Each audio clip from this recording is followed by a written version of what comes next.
Urdu teacher के मुअज़्ज़ज़ सामीन अस्सलाम वालेकुम। आज की वीडियो में हम बात करेंगे बदीह गोई के हवाले से।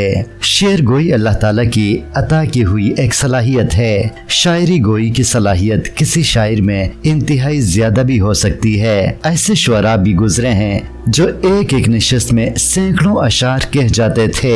अल्लामा इकबाल का शुमार भी ऐसे ही शुअरा में होता है। कुछ शायर ऐसे भी होते हैं जो इंतहाई सोच विचार और कोशिश से शेर कहते हैं, और बाज ऐसे होते हैं जो बगैर सोचे फौरी तौर पर शेर कह जाते हैं। शुअरा की ऐसी सलाहियत जो गौर व फिक्र और तामिल व इस्तिग़राक़ के बगैर किसी मौके महल पर फौरी शेर मौज़ू करना बदीह गोई कहा जाता है। फिल बदी या बदीह गो शुअरा किसी भी मौके पर बिला सोचे समझे ऐसे ऐसे शेर कह जाते हैं कि अक्ल दंग रह जाए। मीर तकी मीर के सिलसिले में भी रिवायत है कि नौजवानी में लखनऊ के एक मुशायरे में वो अजनबी और गैर मारूफ नौजवान शायर की हैसियत से शरीक हुए और गजल सुनाने लगे तो शोर उठा, नौजवान पहले अपना तारुफ कराओ। मीर इस तरह मुशायरे की तरह में ये शेर फिल बदी पड़े, क्या बोदू बाश पूछो हो पूरब के साकिनो, हमको गरीब जान के